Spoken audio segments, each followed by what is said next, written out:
now we're moving on to Chris and Nicole. And let me tell you, they invited Nicole's dad back on the show, Nicole 2.0. Nicole is a spin image of her daddy. He a takeover type of person too. That's why when he was giving Chris all that advice about you gonna need big D energy, he was giving that advice because he knows that's what people need to deal with him too. He was projecting. He was basically saying, you're going to need big D energy because my daughter is just like me and I'm a takeover. They went over here and did this goat yoga, and you hear the whole story about, well, how did you guys get into goat yoga, doing goat yoga together? And Nicole told the story, well, actually, I was the one that invited my dad. But after I invited him, next thing you know, he's teaching classes, teaching at the university. He done took it all over. He taking it to a whole nother level. That's the takeover spirit. You invite them in, next thing you know, they taking over the whole thing. That's Nicole. Nicole gets her exact personality from her daddy. But here's the problem. Nicole's the female. So she came in with the spirit of her father, which is more male energy. And now she's telling Chris that he's too wimpy. He needs a big D energy. No. You got lots of male energy because you got it from your daddy. That's fine. But now Chris needs to be even more than you. Then what would he be? What would he be? If you got the male energy, what he's supposed to be? A giant, an Amazon? What new level he got to go to? He got to go past male energy? He got to go way beyond that? No, Nicole. You got your energy from your daddy, which now I can understand how she probably got into problems in her previous relationships. I really do see how Nicole got where she was in previous relationships because a lot of men would not like this energy she brings, would not like the energy her dad brings to a relationship because she's a female. So I could see how she probably got into problems in relationships. I can also see why she attracted the man she did, because who else can put up with this energy except a man who's very, very strong. And like I've told you, when you get men who are very, very strong, those men get strong two different types of ways. Some men are very, very strong because that's what they like to do. They like to hunt, devour, throw away, destroy. Some men are strong, but they're nice men. But the problem when all you do is attract really strong men is a lot of times you attract toxic strong men, because a lot of men became strong because of negative situations. So that strong energy you're getting from them isn't good. That's why when I'm talking about they want men who hunt them. Be careful of why men are hunting women, because some men hunt women very strong because their appetites are insatiable. So as a result, no woman ever satisfies them. So they've learned to hunt really well because they have to do a lot of it because they're running through women. But a lot of women always look at that as, oh, it's all a positive. No, don't always look at it as a positive. You better find out why he has such strong hunter instincts, because sometimes it comes from negative places. And what happened to Nicole is she has probably been attracting real strong men because of all the strong energy she gives off. And she attracts men who want to come in and put her in her place and dominate her. That's what she's been attracting. And what she said was her stuff has been so toxic that when other men come along, like men who've come along like Chris, she's pushed them away. You know why? Because she realized she would have to do work. She would have to calm down. So instead of accepting the Chris's, she pushed them away. But now here she is married to one of them. And you know what she's trying to make him do? Change. She's trying to turn him into the very man that used to abuse her. No, that's not the solution. That's why I'm going to push back on this whole thing that Chris needs big D energy. No, he doesn't. Not when he's dealing with a person like Nicole. Because the more energy, big D energy, that Chris gets, you know what Nicole will do? She'll ratchet her stuff up. Because what she does is, if you can go here, that means I can keep coming up here. And then what she'll keep telling you is you need more energy, because what she wants to do is she wants to keep ramping it up. She wants to do like her father. She wants to have a takeover spirit. So the way she gets to let loose is for you to be able to take her stuff. So she wants you, no, cap it, Chris. Say, I'm not going to have no more BDE. I'm going to stay right here. And it's not going to be my job to keep ramping it up so you can keep ramping it up. What I'm going to do is stay right here, and you're going to need to learn how to ramp your stuff down. Push back on it, Chris. Push back on that stuff that father is saying, and push back on that stuff that she's saying, because that's their strategy in life. They want everybody to have big D energy so they can deal with them. No, that's not our work to do. It's your work to tone that stuff down. Tone it down. But in the end, you know what?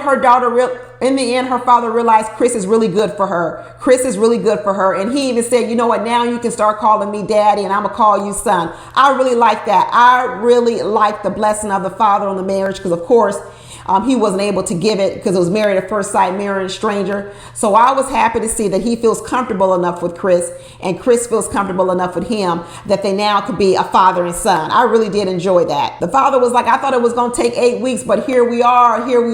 It's soon, better later than never. Here we are already, sooner than I thought. So it also tells you that the father also has a soft side to him as well. He has a strong exterior, but on the inside, he has a soft side. Like I said, it's really Nicole because Nicole, it really is a sweet person too. She got that takeover spirit, but she's also a nice person. That's what's blending with Chris really well, is her nice side. So she shouldn't be encouraging Chris to bring out his negative side so she can keep ramping up the negative. No, stay in that nice side of you, Nicole. That's where your happiness is going to be. That's where her happiness, her long-term happiness is going to be. But the one thing about Nicole, as opposed to some of the other couples, is she does have a bit more emotional intelligence. She is starting to realize that some of her past relationships have played a bigger part in this relationship more than she thought it would. And so that means she's going to think about it, which means she's going to put a little bit more effort forward for it, which I appreciate that. And so I think that's going to help build the intimacy that Dr. Pepper talked about with them. I still feel really strong about these two. I think they're going to make it. I think their conversation is good. I think they have a good system through working through things. Really, really, I do. I think they work through their problems really, really well. I know Nicole is really afraid that if a shoe's going to drop, what's going to happen when they have their first big fight, their first big disagreement, and she's afraid that it's all going to fall apart, that it's too good to be true. But I think if they keep with their system that they have here, and that is being calm when they discuss things, being empathetic when they talk about things, I think they'll be able to work through their problems. That's why I say don't be encouraging this big D energy, because if he brings that energy into an argument, that's not going to serve it well. His calm nature right now is what's allowing them to work through their issues, because they have had issues, but they haven't blown up, and they haven't blown up because of the way that Chris shows up. If he is showing up with big D energy, guess what? These problems may not get solved this way. She thinks they haven't had any issues, but they have had issues. What hasn't happened is they haven't blown up because they've been able to solve them. But I still feel very strongly about these two. So let's move on to Airris and Jasmin. And oh boy, we were 24 days before decision day. 24 days before decision day, and Dr. Pepper is just now coming to talk to Airris. 24 days before decision day, and Dr. Pepper is just now talking to Airris, trying to break his code of how he's a robot, still talking to dead people. And then we waited all this time for Dr. Pepper to come, only for her to tell Jasmin she needs to do more work. And then what did she say at the end? A girl, you got your work cut out for you. This is horrible.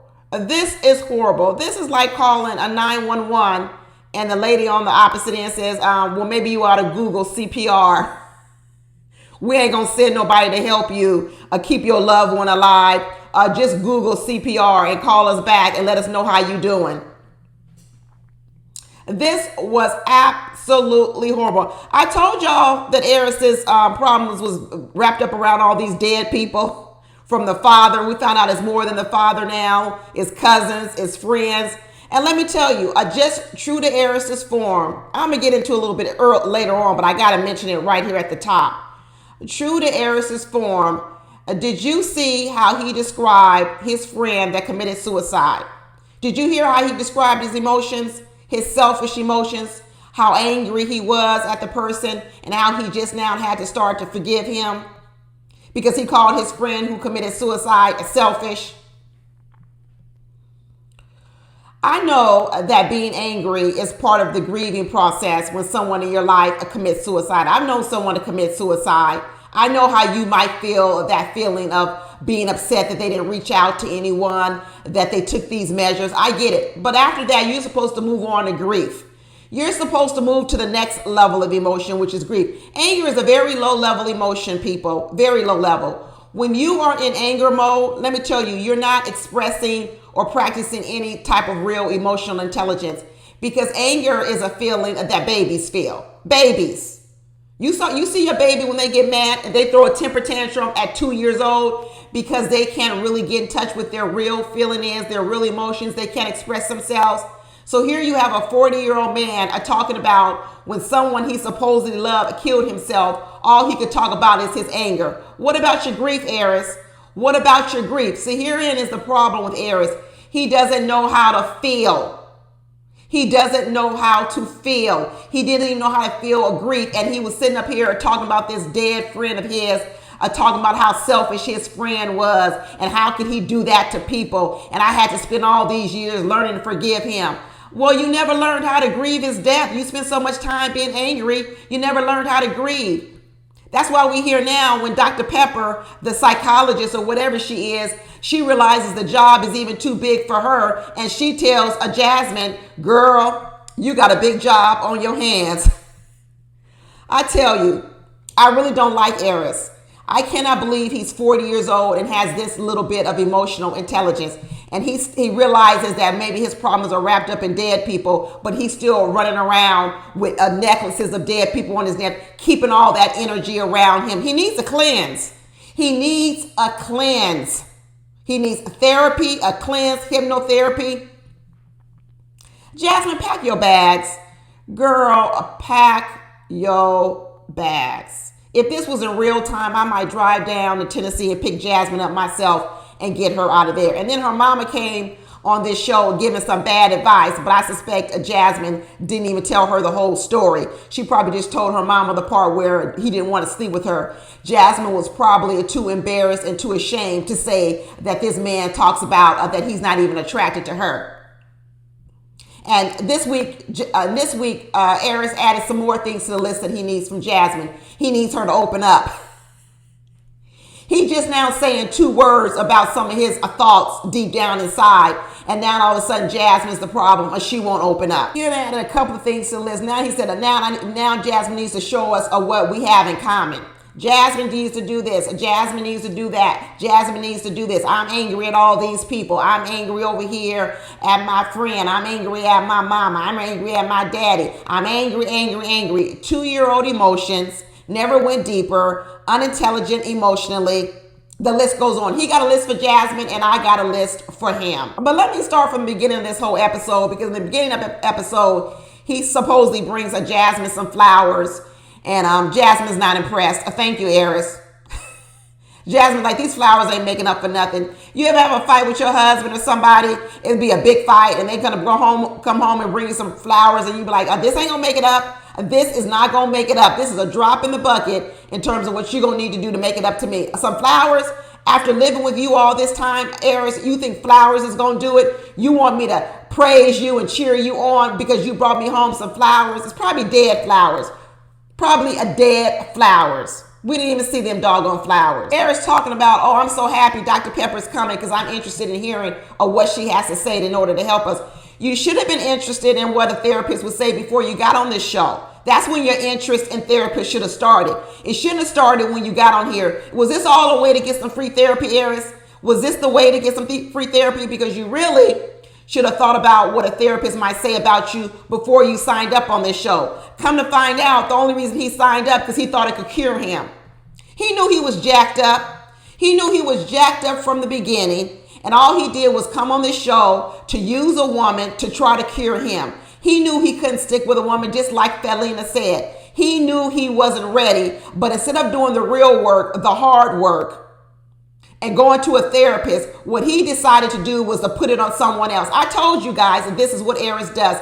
You talk about his friend is selfish. He's calling his friend who committed suicide selfish. You're selfish, Airris. You're selfish for coming on this show, showing up here with all this non-emotional intelligence, unintelligent emotional capacity, and putting all the work on some new bride you might have, Jasmin or anyone else. You talk about selfish. You selfish. And you are the most selfish person I've seen on this show for a while. I'm sorry, y'all. I'm getting off track. Every time Airris opens his mouth in my head, I feel like I just want to pounce on him. I know if he was here, he wouldn't get a word out, people. I would be chewing him out. He'd be like, dang, you ain't even listen to me. No, I wouldn't listen. I don't want to listen to Airris. I really don't want to listen because everything comes out his mouth is foolishness. Foolishness. He talking about all the women in the world solve all the problems. Once again, people, he tries to act like he's giving compliments, but he's not giving compliments. What he's trying to tell you is he relies upon women to do all the work in his life, period. That's what he's trying to tell you. When he's sitting up there complimenting, oh, most things are done by women of the world. They get most things done, this and that. And that's exactly what he likes to say, because in the end, who has Airris depended on to get probably everything done in his life? He probably depended on his mama. He probably depended on that girl, Felina. That's why she's all mad that he was getting a new wife, because she's probably done things for him in the past. He depends on Felina. He depends on these random women to give him sex whenever he wants to. And now he's coming into this marriage depending on Airris. Now he's coming into this marriage depending on Jasmin to heal him of his mental, of all his mental issues. Like I told you, Airris is selfish and lazy, and now you know who he likes to do all his work, women. He likes to count on women to do all of his work for you. Like I said, where's the list, women? Stay away from him, stay away from him, stay away from him. And here is Dr. Pepper. He's like, I'm happy she's coming. So what? So another woman can do your work for you? Boy, I'm so tired of Airris. I am really tired of Airris, people. Tired. And poor Jasmin, she said, I'm ready for her to come down because I'm ready to lay it out. I'm ready to lay it out on the table. I am fed up. Jasmin is fed up. She giving him all them black girl looks. Rolling of the eyes, rolling the neck, one word answers. She's like, I'm not doing no more work with you.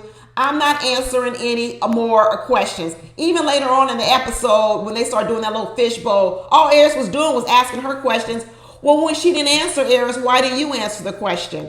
Why didn't you turn around and give some insight, some information? Why did you just keep going on and on and on until she gave an answer that you wanted to hear, or she opened her mouth? Why couldn't you take the lead? He talking about he don't know how to lead no family. You right, you don't know how to lead no family. You don't even know how to lead a discussion. Not only do you not know how to lead a family, you don't know how to lead a discussion. Let me tell you, Jasmin was so fed up with Airris. You know who else is fed up with Airris? A Duchess the dog. She chewed up his shoe. Duchess was the only person getting a lick in. I hope it was a limited edition Jordan. I really do hope that Duchess went in that closet and said, what is the most expensive tennis shoe in this closet? And this is the one I'm going to chew up.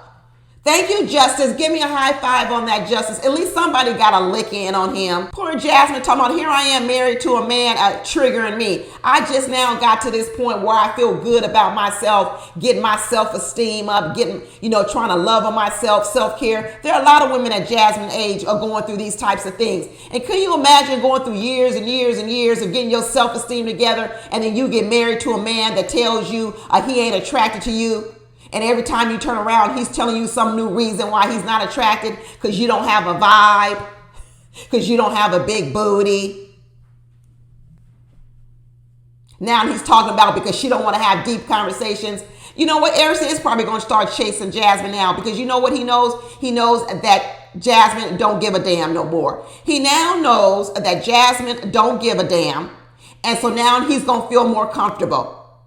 He was uncomfortable when he thought she might like him, when she might fall in love with him. But now that he knows she don't give a damn, I guarantee you he's going to start doing some work now, because now he ain't scared. Now there ain't nothing at risk, because he wants to now he can go ahead, because he's not worried if she going to start liking him or not. He's so backwards. He is so backwards. Jasmin talking about, here I am trying to talk to young girls, trying to encourage them how to grow up and have good self-esteem and, care about themselves and do what they want to do and all this other kind of stuff, empowerment, everything else. And I'm sitting over here not practicing none of that in this doggone marriage. And when Jasmin was sitting up there giving this whole sad story, girl, I almost wanted to cry. I felt really bad for her. I'm telling you, I really wanted to run in and rescue Jasmin. I really wanted to run in and rescue her. And this man is sitting up there like a bump on a log, or like a robot. He didn't even reach over and hold her hand, give her no warm and hug and kiss. He sat there with a blank stare on his face, nothing in his eyes. He ain't got a feeling in his soul. Nothing. He was probably sitting over there thinking, I hope they don't turn this on me. I hope she don't start asking me no questions. He could care less about Jasmin's emotions, because he don't even know how to care about nobody's emotions. Even his friend who died, he never talked about how his friend might have felt the fact that that person committed suicide. All he could talk about was his doggone anger towards his friend and talking about how I'm just now getting over it. Ugh. I hope that friend comes back and haunts him from the dead. I know that was mean to say, but I hope he does. Ugh. Can't stand Airris. Can't stand him. What did Michelle Obama say? When they go low, we go high. I'm sorry, Michelle Obama. I am going low. I'm so low right now, and I'm all the way down in hell.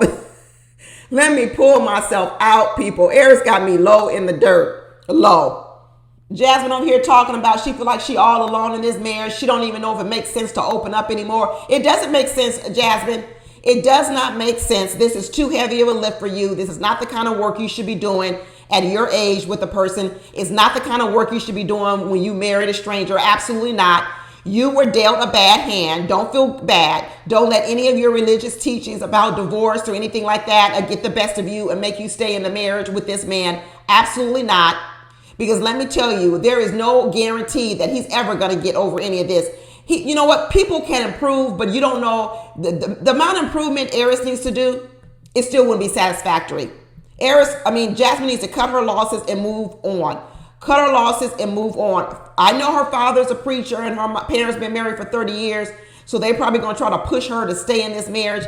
Even that mama over there, I don't know, that was some bad advice telling Airris that maybe you guys ought to sleep together because you don't know what's going to happen tomorrow. Like you better have some sex before somebody dies. I don't know what she was talking about. That was some bad advice that mama gave. And let me tell you, I don't know if she gave that because Jasmin fed her not the complete story. I'm suspecting that Jasmin didn't tell her the whole story. So I'm going to give that mama a pass because I think that mama really does love her daughter. But knowing what we know, that advice that mama gave, the way she was talking to Airris was some bad advice. She should have been ripping into him. She shouldn't have been over there coddling him, telling him what Jasmin needs to do and how Jasmin needs to open up more. No, everybody is sitting over here giving Airris a pass. Like he ain't got to do no work. And now he's the leader. Now he's the emotional leader in the relationship. You got to be kidding me. You got to be kidding me, people. Even when Dr. Pepper was talking to Airris, talking to Jasmin, and Jasmin is spilling out her guts, and Airris is over there looking at the blank white wall. Looking out into space, robot Airris. Dr. Pepper said one thing right to Jasmin. Have you ever thought about that it's not about you? Bingo. Bingo. That right there was probably how Dr. Pepper earned her whole check. Pointing out to Jasmin, have you ever thought that none of this is about your big booty and a smile? None of this is about how you dress. None of this is about having swag. None of this is about any of this. None of it. And Jasmin looked there and said, I never thought about that. Thank you. Thank you. None of this is about any of this. This is all about Airris. And that's when Airris' eyes got all big. Like, oh my God, it's about to get turned on me. They found me out. They found me out. There's an alien in our midst. They done discovered me. So finally, Dr. Pepper has to break it down to Airris and say, do you ever think that all these dead people in your life might be the reason why you don't like to get close to people? You ever thought about that, Airris? You ever thought about the fact that this ain't nothing to do with Jasmin? It has to do with all these dead people in your life that you are still clinging to, that you're still harboring anger for, that you still keeping around your neck and keeping obituaries on your desk. You ever think it has something to do with that? That you like to have non-emotional sex, R&B videos, porn? You ever think about that? Get down on your knees. What's your favorite sexual position? Even when Airris is giving examples to Jasmin's mother about I like to go deep, but Jasmin doesn't, he can't even come up with no good example. He starts to use talking about what's your favorite color. What? That's the example you want to give us of how you wanted to go deep, but Jasmin didn't know how to go deep. And you said when she asked your favorite color, you said blue. Probably is blue, melancholy blue, because that's what you are. Sad. Probably ain't no vibrant blue. It's probably a melancholy, a sad blue. Like this rainy weather we got out here in California. That's probably what he is. Sad, dreary, a blue. Blue-gray. Let's be honest. There ain't no blue. It's blue-gray. And he talking about, well, I go deep into why I like the color blue. And Jasmin just said she likes pink. Oh, my God. He's so ignorant. He's so ignorant. This is your example of going deep. This is the example you want to give us. This is the best example you can give us when you went deep and she didn't. It's your colors. That's your favorite color? I can't stand them people. I keep telling you, I can't stand them. I can't stand them. So Dr. Pepper finally has to break it down and say, you ever think that you running from your emotions, you running from love, you running from connections? Yes. God, I've been saying it all a season long. Stevie Wonder could have seen this. Yes, he's running from his emotions. He's scared. Just like he said, he finally started to put the pieces together. Oh, well, baby, I'm scared to get emotions because anyone I get close to, they die.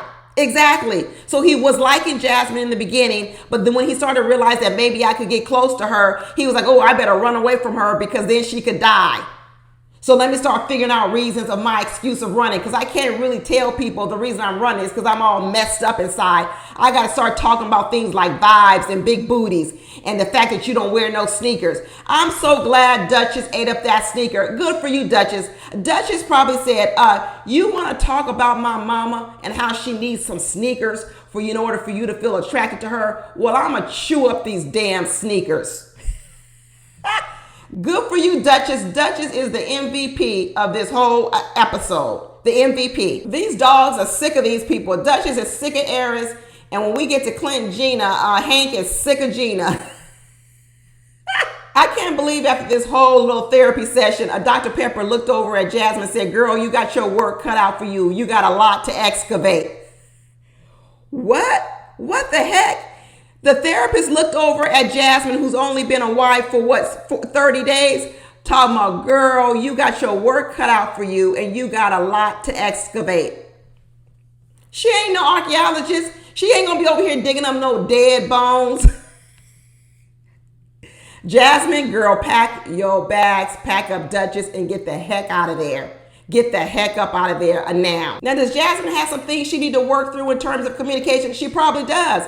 Everybody comes into a relationship needing something to work on. So I'm not going to harp on Jasmin too much because her issues in communications are not so severe that they're worse than Airris's. Because in the beginning, Jasmin was communicating. She was communicating. I understand where it comes from because, like she said, she never really saw her parents argue. And she believes that's why she doesn't like to have confrontation and arguments. A lot of that I can relate to. That's also part of my own personal history. I had to learn that arguments and working things out, you need to do that because what parents, I don't know if y'all got kids, you definitely shouldn't be afraid of letting your kids see you argue. But what they say is you also have to let your kids see you work out the solution. Like the kids should see the whole entire process. They should see not only where maybe you disagree with your spouse, but maybe where you argued or went back and forth. Nothing real toxic now. Come on now. But then also how you came together, found a solution, worked it out. Because then that shows your kids the whole entire process. And so what Jasmin is saying she missed out on, she not only missed out on when the problems arose, she also missed out on learning how to solve the problems within the marriage because she didn't see that. And she didn't see the process that goes through. So when she experiences it in her own relationship, she's afraid of it. She's uncomfortable with it. She doesn't know how to do it. But let me tell you, her issues that she would need to work out are nowhere near the problems of Airris. Airris over here, you got to be darn near, like Dr. Pepper said, an excavator. An archaeologist going here and digging up dead bones of dead people and retracing the history of these dead bones and with Airris. The burden is too heavy.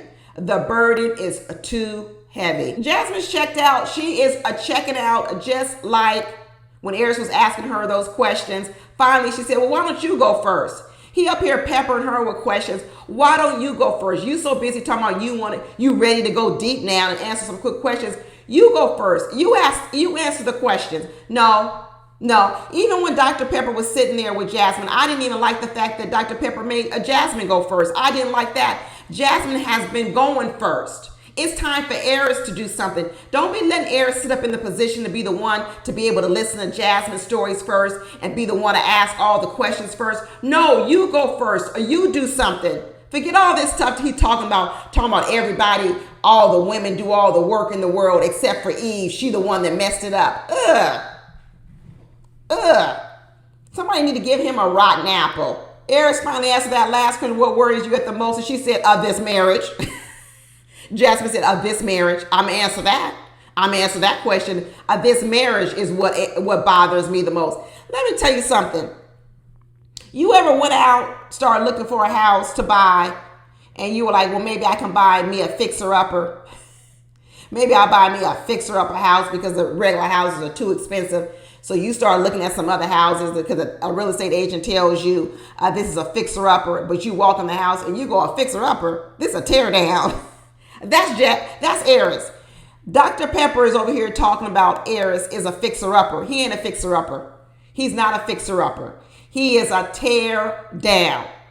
Tear down to the ground, to the studs. That's what Airris needs to be. He needs to be broken all the way back down to when he was 11, and he needs to be built back up. Ain't nobody got time for that. Ain't nobody got time for that. Anyway, I'm with Jasmin. Check out Jasmin. Check out. I don't care if at this point in Jasmin doesn't do anything. I don't care if for the last 24 days Jasmin doesn't do anything. I'm gonna be team Jasmin all the way.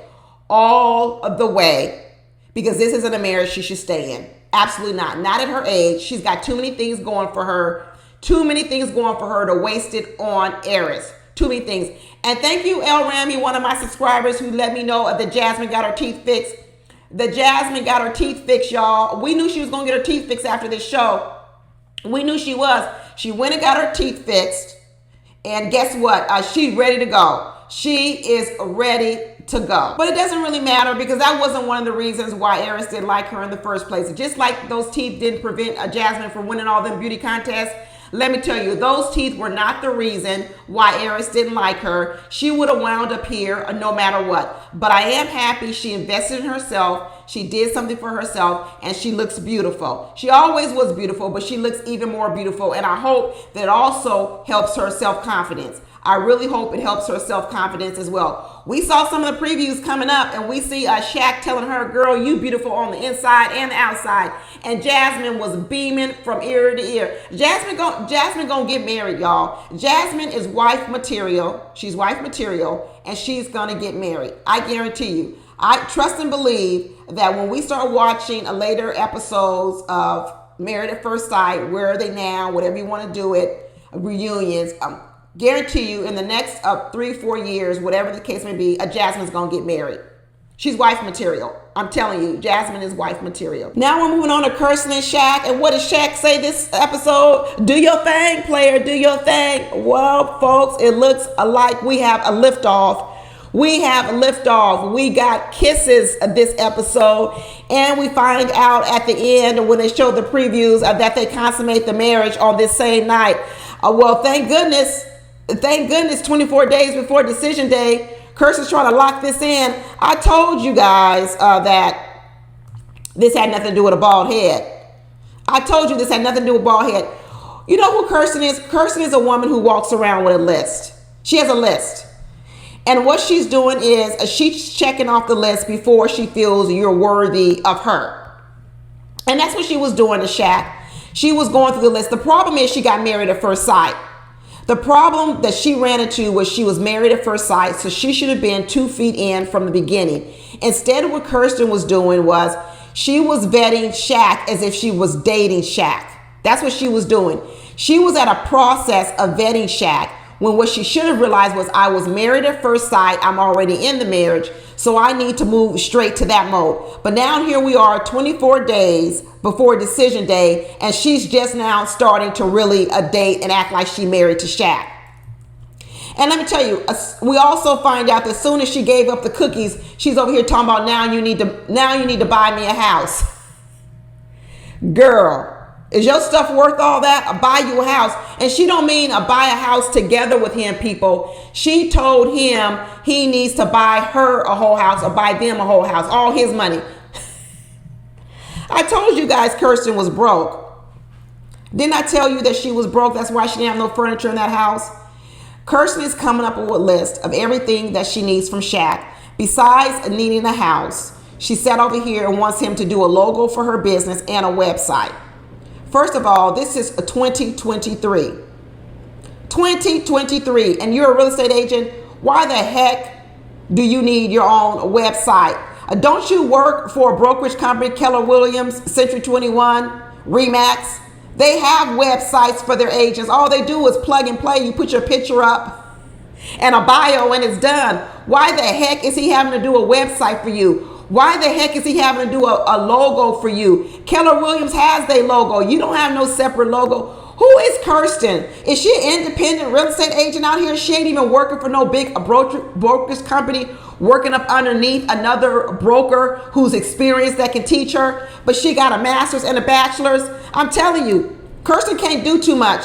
Kirstin can't do too much, y'all. She really does need a man that's going to pretty much do everything for her. That's why she wants him around all the time. Where are you going? When are you coming back? Why ain't you here? Because Kirstin needs him to do every damn thing. Websites, logos, buy a house, get dinner, cook. Kirstin still ain't cooked nothing. Every time I see them eating, they eating takeout. Every time they're eating takeout, or she baking some of them damn cookies.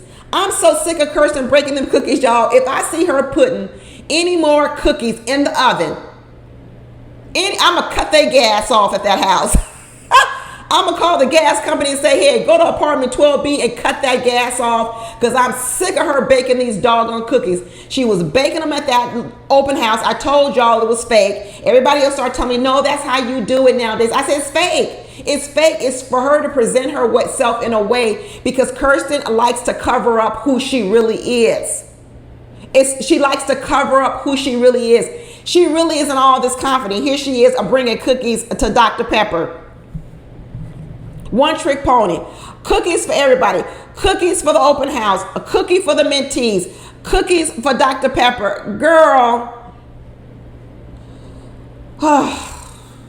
Kirstin. Just when I start to want to give her a hug last week, she ended up getting under my skin a little bit this week. But I'm so happy that finally she is starting to come around. And finally she's trying to act like a wife. But come to find out, now we know what she's doing it for. Kirstin said when she saw Shaq pulling away, she said she better step up her game. Soon as Shaq started stepping away from her, she said she better step up her game. And that's the same thing that happened over there with Airris. As soon as Jasmin says, I'm done with you, then he started talking about, okay, now I'm ready to go deep. This is how I know Kirstin gets taken. This is how I know how Kirstin has probably been in bad relationships out in the real world. Because let me tell you who dates a woman like Kirstin. Dogs.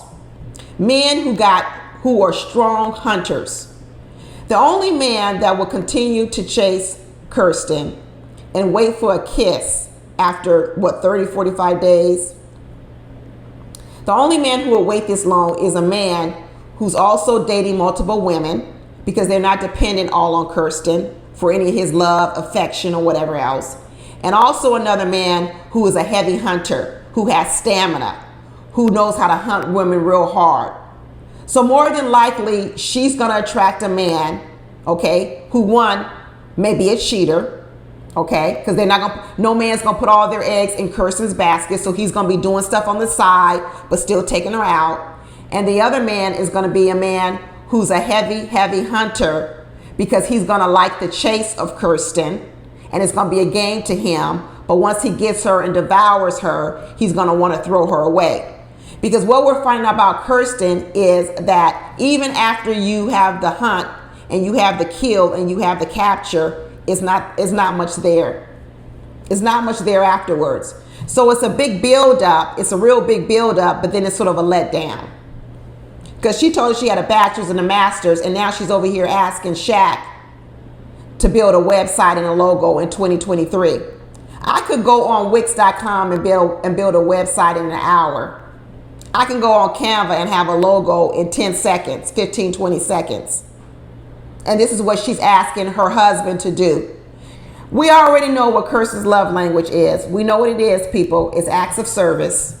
She may have others, but we definitely know that her love language is acts of service, because she even said it, that when Shaq agreed to build that website and do a logo and was sketching it out, she said her panties was getting wet. She goes, ooh, I love a man that takes charge. Remember she said, I want a man that's a leader at all times. What she's saying is, I want a man to do everything at all times, and I don't want to do nothing. I don't even want to decorate a house, learn to take care of a plant. I don't want to learn how to cook. All I want to do is bake cookies. That's all I want to do, is bake cookies. Now we know probably why she left her real field of study, which was she got a master's and a bachelor's degree in some field of study, and she's over here doing real estate because she probably didn't want to work over there in that field. It was probably too much work.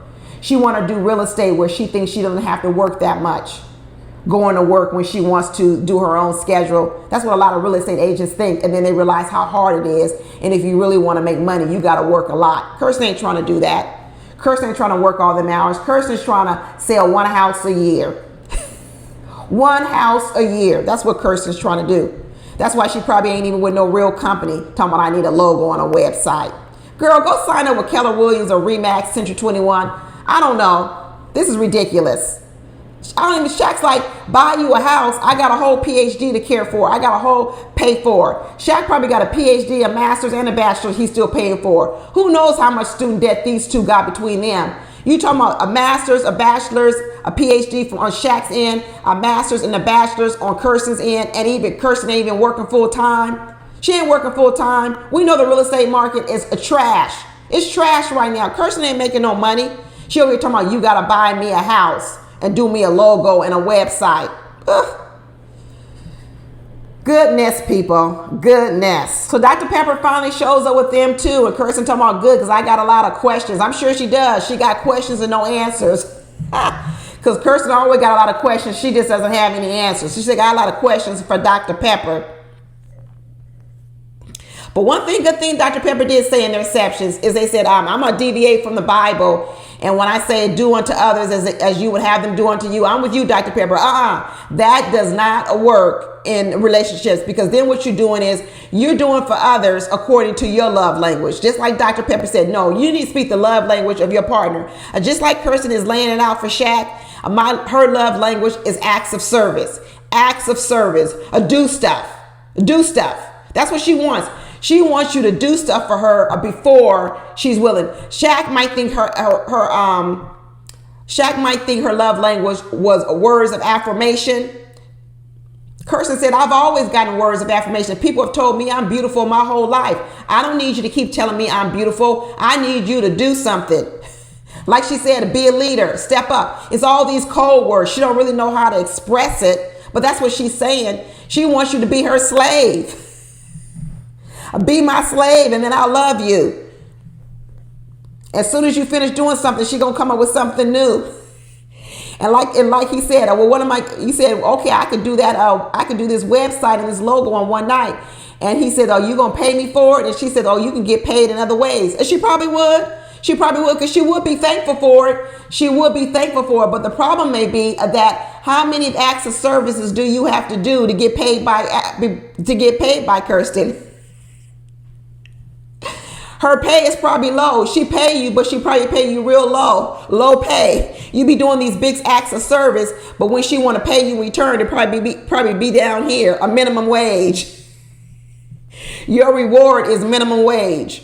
She probably gonna bake you some cookies. You're gonna build a whole website, do a logo, build her a house, and she gonna bake you some cookies. Lordy, let me get off Kirstin. Let me keep going on this episode, y'all. Let me keep going. But Dr. Pepper did right. He went back into her past and went back to those parents. Like I said, go on back, Dr. Pepper. Wind them years back on these people. Wind it back. And finally, Kirstin says, well, my parents divorced when I was young. My parents split up. And it was shameful. Okay, y'all, did you hear the word shameful? Okay. Not everybody describes their divorce of their parents as being shameful. Now, my parents divorced, I told y'all, but would I describe it as shameful? No, I didn't feel no shame because my parents broke up. I was hurt. I was sad. I was heartbroken. But shameful, that tells you, like I told you, she likes to present an image, and the image of coming from divorced parents, and who knows what the divorce was over. Maybe it was a shameful reason why they got divorced. Maybe it was the talk of the town. She was probably embarrassed by maybe some of the acts that maybe her mother or father did, and she was ashamed. That's a whole another level. Like I said, and this is how she has learned to start to paint a perfect picture.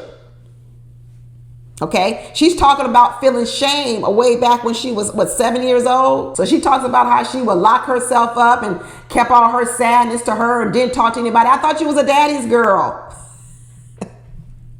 I thought you was a daddy's girl. What you talking about? You pent stuff inside and didn't have anyone to talk to. Which is it? Are you a daddy's girl, or did you go in your corner and start to learn to take care of yourself and then express your emotions? It's the latter. Like I tell you, the whole story of being a daddy's girl, that was the perfect picture. The real story is her daddy really was not emotionally available, and she was off in the corner, and maybe her mother was dealing with her own grief and had to learn how to take care of her and her brothers and sisters and had to work a lot. Just tell the real story. Then you can understand where people come from. Just like Shaq said, now I can understand her a little bit better. That's what I'm saying. All this covering up your past and where you're from, all it does is hurt you later on in relationships, because then people don't get a chance to know you because they're meeting your representative. Clinton is over here dealing with the same thing with Gina. Clinton is over here dealing with the same with Gina. Too many people putting on facades, coming in with their representatives because they're too afraid to show who they really are. And the next thing you know, you wonder why you can't connect with anybody because the person sitting in front of you is a fraud.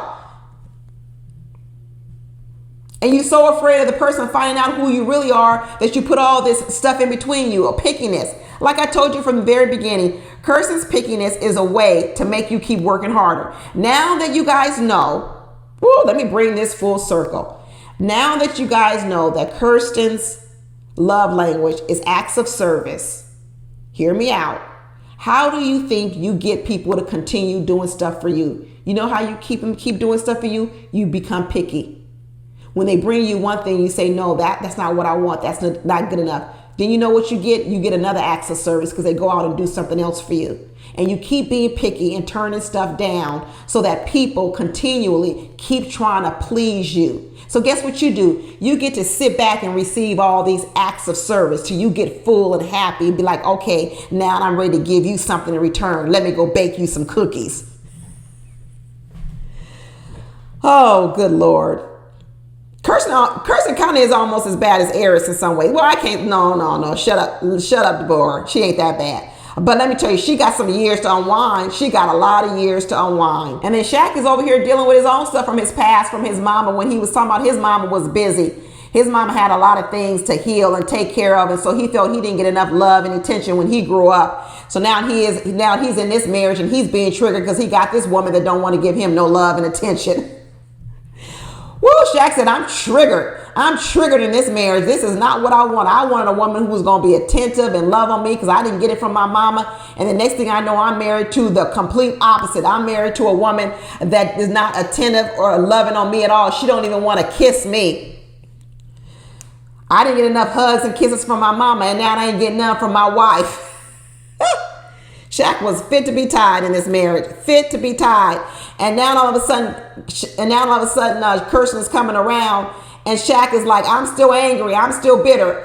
But you know what? I'm glad he made strides in this episode. He said, let me go back in. I know what I need to do. He says, I know how to step up. I know how to be the man I need to be. I know how to be a leader. Let me do this, a body painting exercise with Kirstin. I was like, Shaq, get them thighs, get them big old thighs on Kirstin. Stop working on them arms. Get down on them thighs between them legs and stop painting like this.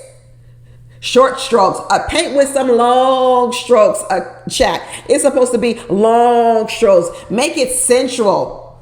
He acted like he was really painting at a paint and sip. Shaq acted like he was at a paint sip. He was over there painting and sipping on his tea. And Kirstin over here grinding on him, doing a little dance, and he over here drinking his tea. Boy, this ain't no paint and sip. Lord have mercy. I was like, poor Shaq. Poor Shaq. Shaq don't have no hunt in him. Shaq does not have hunt in him, but that also means to let you know he ain't no dog out here. He don't just chase tail all the time. A lot of you think it's because he's got sugar in his tank. No, he ain't got no strong hunt, but it also tells you he's a true and genuine person because he don't have a lot of practice doing this kind of stuff. He don't have a lot of practice doing it because a real hunter would have been, forget the arms. That man would have been down there on them juicy thighs of Kirstin between them legs. That's where he would have been painting. He would have gone straight to that area. Boom. He wouldn't have cared that they was on TV. Shaq later on, he on the after party talking about he was still respectful of Kirstin. She don't want you to be respectful of Shaq. She wants you to disrespect her in the bedroom. Don't be respectful, Shaq. Don't be respectful or be disrespectful. What's that old Janet Jackson song? Do it to me like you don't love me. Woo! I tell you, y'all, it was something to watch. It was something to watch. They had their whipped cream and strawberries, and he goes, you want another one? You want another one? She was like, yeah, give it to me. Kirstin, let me tell you, who would have known all you had to do was a website and a logo, and she would have been ready to go. You think that painting was what got her in the mood? It wasn't that painting and them strawberries and whipped cream that got her in the mood. What got her in the mood was when he agreed to build her a logo and a website. Acts of service. And that's what got her in the mood. And that's what got her in the mood. At the end, she says, well, I don't want to let anybody know if we did something. Too bad, because we already see the previews. And Shaq told everybody, oh, we consummated our marriage, everybody. He's like, we got some. I hope these two can work it out. I really do. But I don't know. It seems like every time Shaq does something, Kirstin raises the bar. And just when I thought that maybe they was going to be on the right road to this, we hear next week she going to ask for a whole house. Oh, Lordy. Now we're moving on to our next couple, Clint and Gina. And I actually probably should say Clint, Gina, and Hank. Because Hank has dumped Gina for Clint. Hank said, I'm tired of you. All you do is work. I don't get to go to no walks, no nothing. You probably got a poop pad on the balcony. You probably don't even come take me out in the middle of the day to take me to go use the bathroom. He said, ever since this man, Clint, came into my life, I've had more fun than I've ever had with you. I've gone hiking. I've gone to the waterfalls. I've gone sailing. And he looks like me too. And we both gingers. Please, I'm done with you, Gina. I ain't even sleeping in the bedroom with you. Hank is right over there with Clint. In the bedroom with Clint, in the bed, probably on the floor, wherever he is. And Hank said, if you want to see me, Gina, you're going to have to come over here. Hank said, if you want to see me, Gina, you're going to need to come over here to Clint's room, because I ain't even coming in to greet you when you come home no more. I'm done with you. Clint, take me with you. Take me with you. Clint told Gina, I have officially changed Hank's last name. I know he did, because Hank probably asked for it. Hank asked to be emancipated from Gina and adopted by Clint. Hank asked for it. Hank don't want to have nothing to do with Gina anymore. Because just like we all know about Gina, he told Gina, are you boring? You are boring, and I'm ready to move on to Clint because he's a lot more fun and he's easier to talk to. But Gina, last week I was calling Gina the queen of the flip. Well, she was still on the same tip this week of flipping everything on Clint. First, she was talking about, Clint keeps talking about he wants to get to the deeper crust, which we knew he did because she was using this phrase about the crust 2 episodes ago. So the fact that he's still talking about I want to get to the crust means he's been asking for a very long time about deeper things for Gina. But when Dr. Pepper shows up and Dr. Pepper starts talking about why aren't you guys talking about deeper things, Gina said, because he didn't ask me. She pulled a Kirstin on him because he didn't ask me. Girl, he been asking you since episode 1. Episode 1, he's been talking about, I want to know the real Gina. But the problem with Gina was she spent so much time with her representative showing up with all these lies, her 26-inch waist. She's fun. She's outgoing. She's athletic. She's a beauty mogul. She's a multi-million-dollar salon owner. Her representative spent so much time in this marriage that we never got to know the real Gina. We finally getting to know Gina, but shoot, it's too late. We already figured out who you are, Gina. I already knew you was from Arkansas, grew up poor with no daddy around, and the reason why you work so hard is because you don't ever want to be poor again. I already figured it out. You really could have saved us all this headache and heartache and just told us from the straight beginning, and then maybe people would have a little bit more empathy and sympathy for you. But now here you are blaming it on Clint that the reason why he don't know the real you is because he didn't ask no questions. Girl, and then you say, well, even if he would have asked questions, I probably wouldn't have told him because I would have needed him to be more specific. Specific? Is he an interrogator? Are you on the stand? Are you an attorney? I got to ask you a specific question. I can't just ask you tell me about yourself. I got to ask you specific questions before you're willing to tell me anything. Like Clint said, this sounds like an interrogation. This ain't how things should be. Conversation should be organic. Gina act like she ain't never been here. You ain't never got the question, tell me about yourself. I have to be specific. Ooh, queen of the flip. I've been saying it last week. She's the queen of the flip. She always come up with an excuse for her not to do something. And I'm sick of it, and so is Hank. Hank is sick of it too. Clint is like, I do tell stories, and I would think that if I tell a story, she'd want to reciprocate and tell a similar story. But no, mom's the word. Exactly. Just like Kirstin does. Shaq tells a story. Kirstin don't have a reciprocating story. Clint's like, I don't understand what the problem is. This is how communication is supposed to work. Like I said, some people think they're good communicators just because they listen, but then they don't talk. That's not good communication. You have to be able to do both. You do have to be able to be a good listener, active listener, but you also need to learn how to talk and also need to learn how to contribute to conversations so that people can play off what you're talking about. All Gina know how to do is talk about work stuff. Just like she said, I know how to talk to the ladies at work. Of course you know how to talk to the ladies at work. You know how to talk to the ladies about work, about color, perms, haircuts, payroll. Oh, Gina. Same thing. Gina got a lot of work to do. A lot of work to do as well. But the experts helped them out. They said, okay, well, if you want specific questions, Gina, we'll give you some. We'll do a fishbowl. And I will ask you some specific questions to get the ball rolling. And I guess this is the format that Gina likes the most. Inquisitions. Okay, Gina, we'll roll with your technique. We'll roll with your style. Let's do it. The question is, well, will you become more vulnerable? Well, when you make me feel comfortable. That's not an answer. That's a generalization. Then how would I make you feel more comfortable? Spit it out, Gina. You can't express yourself. Spit it out. How will I make you more comfortable? What are some things I could do? I can't stand it when people tell you this is the problem, and then when you ask them for feedback and specifics, they don't have none for you. Oh my goodness. Just like I said, Airris is emotionally unintelligent. So is Gina. Gina really is emotionally unintelligent. She may not be as bad as Airris. Of course, there ain't too many people out here as bad as Airris, but she's not emotionally intelligent at all. She don't have no deep level of thinking.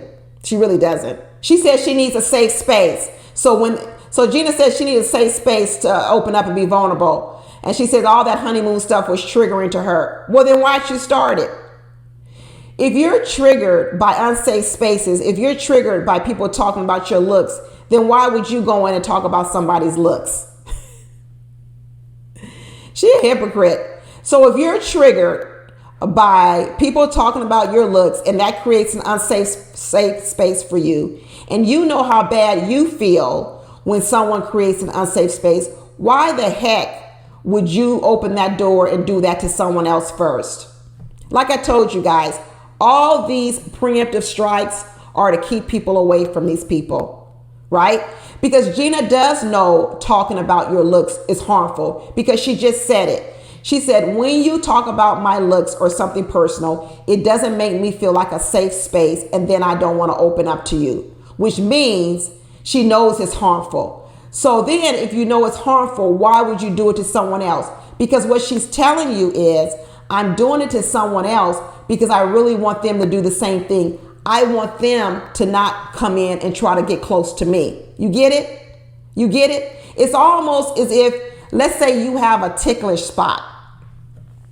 And you say, I'm ticklish right here, right on your side. And someone says, hey, why don't you go over there and tickle that person? You know where you're going to tickle that person right away? You're going to tickle that person right where you're ticklish, because you know it works on you, so you'll try to make it work on the other person. That's what Gina did with Clint. She didn't want to get close to Clint from the very, very beginning. And what she sensed from Clint from the very beginning, that he was an open book. She already knew what she was dealing with from day one when she met Clint. Clint's got a big personality. He's out there. And what she said was, I'm going to have to hold this man off. I'm going to have to put a little bit of distance between me and him, because I can already see he's going to be a little bit too much for me. He's going to want to come and get close real quick, and I need some space. So what I need to do to create that space is use a put down. And that's what she did. She used what works on her. She used it on Clint. And now here we are. Clint is over it. Clint is over it. Because you know what? It really wasn't a real big soft spot on Clint, to be honest with you. So he's already over it. But you know who's not over it? Gina. Because Gina, it was her real wound. It was her real wound. It really was a bad strategy to go after Clint, which was really what her weak point was. Because in the end, what happened is she got more harmed by it. And now she can't recover. She can't recover. She still can't recover from it. So Clint is asking her, so well, I want to know, all your grit. Where's all this grit come from? Where your hopes and dreams come from? So she finally lets up, tells the story of how, she was raised by a single mother. And, she pretty much had to raise herself since 7. Like I told you, she probably grew up poor. Her mom was working to take care of her and her siblings. Her daddy was nowhere around, didn't even know him. So, he wasn't paying no child support. That's how she gets her grit from working so much. I mentioned that last week. I know where it comes from, but it sure would have helped for her to open up her mouth earlier. It really could have helped her in her marriage. People, if you out there dating, get in touch with your own stories. Get in touch with your own stories, where your stuff come from. So when you really get ready to work with somebody, people ain't got to be over here working with you through trial and error, fishing around for trying to understand all your quirks. Let them know. Everybody thinks that if I let you know my history, then that makes me too vulnerable and then you'll take advantage of me. That's not how it happens. Let me tell you something. People who want to take advantage of you, they'll take advantage of you no matter what, whether you reveal things about yourself or not, because that's who those people are. Good people, let me tell you, when you come across a good person, they don't run around saying, oh, now that you revealed something in your vulnerability, I want to take advantage of you. That's not how it works. Bad people take advantage of people no matter what, whether you reveal things about yourself or whether you don't, because that's who those people are. They just like to take advantage of people. I'm going to talk about that over there with Nicole and Chris. So you not opening up and being vulnerable isn't really protecting you or helping you. All it's doing is when the good people do come in your life, you're pushing the good people away. So your walls are not only protecting you from the bad people, they're also protecting you from the good people. And it's not even protecting you from the bad people, because if it was really working, you still wouldn't be here. So your plan ain't even working.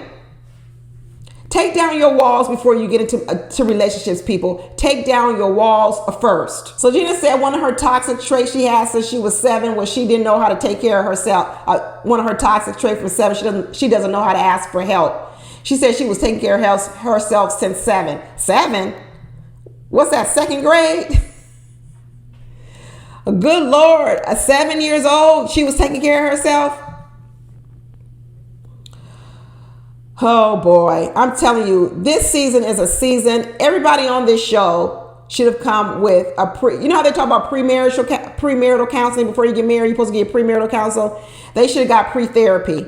Everybody should over here got pre-therapy. If they really want these marriages to work, they should have given these people free therapy as opposed to coming on here and then getting one free session with Dr. Pepper. One free session, we just not seeing Dr. Pepper, and in 24 days they got to say yes or no. Dr. Pepper should have been here on day 1. Dr. Pepper should have been on site at that resort down on the honeymoon. That's where Dr. Pepper should have been. Clint revealed some stuff about him, about his parents, and how his parents, his father worked all the time. He was in construction, and they really worked hard to try to provide the life for them that the parents wanted. But Clint said he missed out on some time with his dad. Like I said, I could see that. I could see that going on because I think Clint's parents were hard workers, kind of what he's saying. And that's how I think that they might have had material things. I don't think he grew up poor, but I think his parents worked really, really hard to have a life for his kids. And Clint said, but that was at the sacrifice of being able to spend time with his dad in terms of during the week. But I guess, they did sailing. He said he's an 8th generation boater sailor. But Clint says, I got my own thing in this marriage as well. Everybody's bringing in baggage. We all bringing in baggage. But when it comes to Clint and Gina's is definitely heavier, way heavier than Clint's. Clint said, what's your biggest insecurity? She said, because she's a workaholic because of the life she came from, poverty.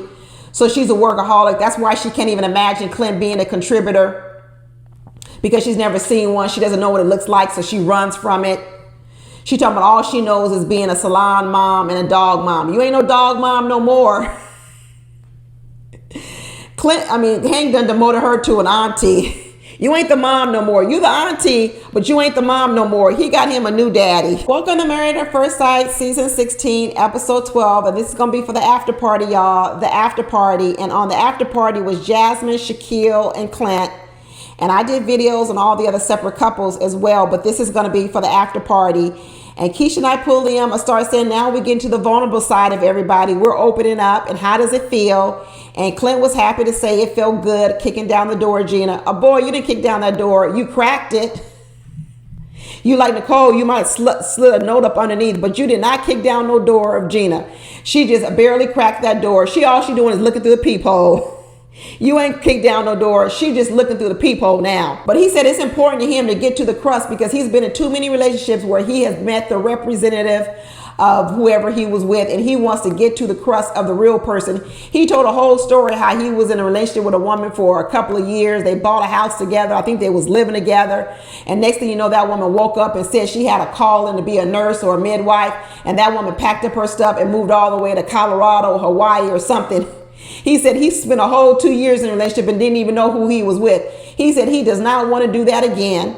He does not want to do that again. And he wants to get to the crust of Gina. That might be some growth from Clint because I can see Clint's personality is so big. I would imagine that his personality could consume a person. And so maybe a person is able to hide a lot with Clint because his personality fills the room. It's easy to hide in a room full of people. And that's what Clint is. Clint's personality is so big, he's like a room full of people. And so as a result, if you're a person who doesn't want it, you don't want anyone to know you, then it's easy to hide in plain sight in a room full of people. So I think what he said was this time he didn't want to take up all the space. He wants to make some room for Gina because he really wants to get to know her. Problem is that Gina didn't want Clint to get to know her. Gina been trying her darndest the whole season to not let Clint get to know her. Not to using a put downs to keep him away, telling him to sleep in the other room, not wanting to move in.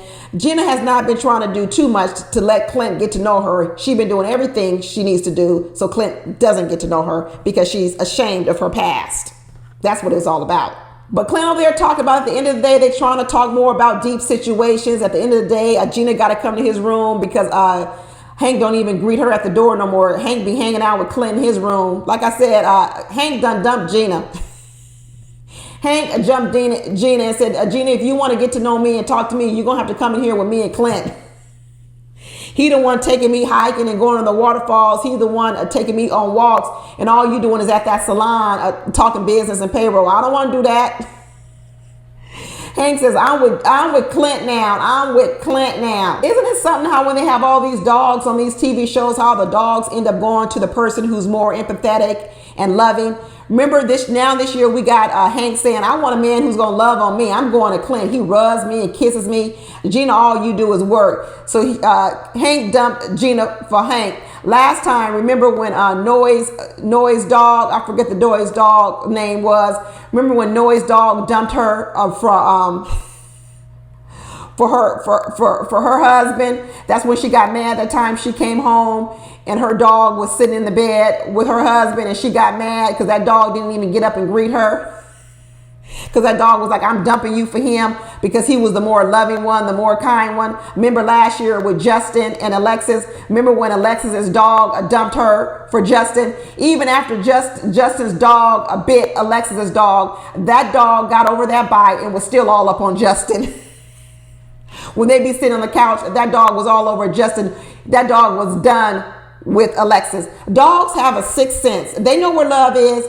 Dogs know where love is. And if your dog easily is going to another person, that means that they know that you ain't the loving one. And here is Hank making his choice. Talk about decision day in 24 days. Hank has already had his decision day and he chose Clint. Hank is choosing, I choose to stay married. Keisha and I pulled him and said, well, now that you're getting to know Gina, are you more attracted to her now? And Clint said, emotionally. He said emotionally, Gina really ain't his physical type. But he would have never said it. But we know she really isn't his physical type. It was the truth. He didn't lie about it. So even in all this getting closer, he definitely said She is more my type. We're getting closer emotionally, but he definitely didn't say there's no real physical chemistry going on. He know it ain't no real chemistry, but you know what? Who knows what would have happened if they never really went low like that in the beginning? We really don't really know. We could have still end up being here. We might not. We may still end up have been here. Maybe we wouldn't. But he said here's more emotional attraction, but he said there ain't necessarily no more physical attraction. And then on the other side, we got Shaq over here beaming happy. He doesn't admit that he and Kirstin Shaq slept together, but we find out in the previews that they did. So he's happy. He's happy that they're getting together. He said, player, do your thing. He shot his shot. He over here doing some body pain. He feeling good. He's gotten some kisses in. He said, finally, 24 days before the time to say I do, I finally get a kiss with a strawberry. And then he said he made it to home base. He made a home run. He got past first. He got past second. He got past third base. And he made it all the way to home plate. And you know what got him there? When he told Kirstin he could do her website and her logo for her. Be sure to watch my video on Kirstin and Shaq. I talk about it a lot over there. I done figured out Kirstin's love language is acts of service. That's what gets her going. Because as soon as he agreed to do her website, she gave it up within 2 hours.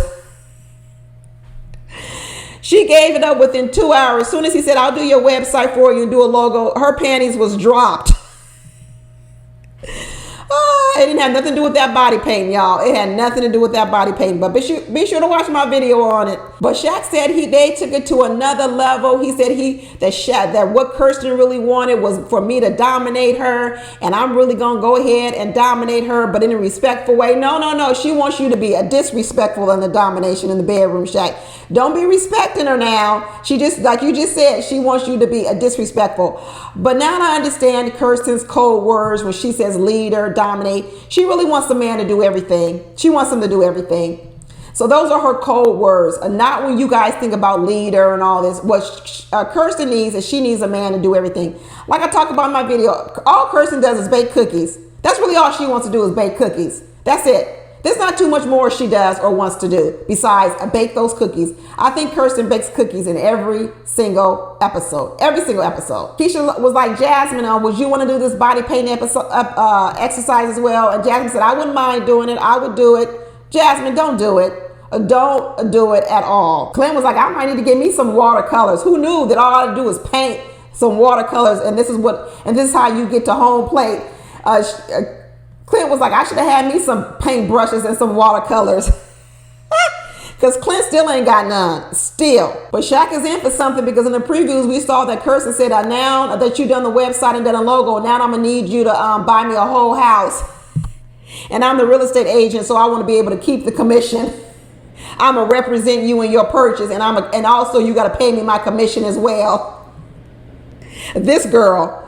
Woo. Like I said, acts of service. She wants you to do everything. Then they had to move on over here to Jasmin and Airris. Poor Jasmin over here on her own, got to undo a 40 years of mental trauma to Airris, because he got all this trauma behind the dead people. I see dead people everywhere. Like I said, be sure to watch my video on them as well. Jasmin said she tired. She is tired. She said, I was checked out because I'm tired and fed up. I'm done with this.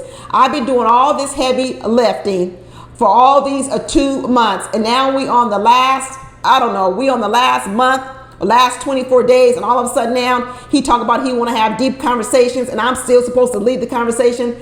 Jasmin says she is done, fit to be tied. I'm tired too, Jasmin. I ain't even in the marriage. I'm tired of looking at him. I'm tired of listening to him. I'm tired of watching him on the screen. So I know she tired. But Shaq got it. Shaq has been in Kirstin's point and in place. And what Shaq was saying, the problem with Airris is, even though he so-called is ready to talk now, he hasn't done anything to give Jasmin back that confidence that he knocked down. He knocked it down so far. Now all of a sudden he just expects her to just turn it on. Yeah, like a robot, because that's what he is. Like I said, he's like a knob in the back of him. And so all of a sudden now, because he's ready to open up and talk more about his favorite colors, all of a sudden she should be ready to just turn it on just like that. Jasmine's like, it's not about your words, it's your actions. And right now, even though Airris is trying to say some better words, ain't no actions coming with it. No actions whatsoever. And Jasmine said it right. I'm about the actions and not about the words. You done so much damage out here to my self-esteem. Now all of a sudden you think I'm just supposed to open back up to you? No. Do some work, Airris. Do some work. Keisha not asked, is there any intimacy going on? She says, no, we ain't even kissing no more. We may hug a little bit here, maybe hold a hand here and there, but we ain't kissing no more. They ain't even pecking on the lips no more. None. It's going backwards. It's regressing. It's going downhill. This stuff ain't getting better. It's getting worse. You know, he's starting to open up a little bit more. Is it giving you renewed hope? She said, not really, but it is letting me know where it comes from. Jasmine has lost hope. Jasmine has lost hope. It ain't no renewed hope. Not really. She said, although I understand where it comes from now, actually, she's probably more scared because now she realizes how big of a job it is. When he was saying it was all about physical attraction, maybe Jasmine thought there was something she could do. Maybe she could wear her hair different. Maybe she could wear a different outfit. But now that she realizes it has nothing to do with the physical, and she's realizing that this is all a mental block on Airris's, and it's all about dead people, Jasmine is really realizing how big of a job this is, and she's losing even more hope because she's like, oh no, this is a bigger job. Like I said in my video with them watching, Airris is not a fixer-upper. Airris is a tear-down. You know when you see a house and your real estate agents tell you, oh, you know what, you just need to do a little bit of cosmetic improvements and this house could be really nice, and you go take a look at it and you go, this needs more than cosmetic improvements. This is a tear-down. That's what Jasmine is feeling. Jasmine was thinking that maybe the house of Airris only needed cosmetic improvements and maybe her own house only needed cosmetic improvements. But what she's realizing is this is a tear down. And just like if you were not ready for a tear down, what you would do when you saw the house, walk away. That's what Jasmine needs to do. Walk away. She is not equipped to handle this. Even the doctor, Dr. Pepper, realized she was in over her head with Airris. Dr. Pepper was in over her head and told Jasmine at the end, girl, you got a lot of work to do. I got a lot of work to do. You got a lot of work to do. Dr. Pepper told Jasmine, girl, you got a lot of work on your hands.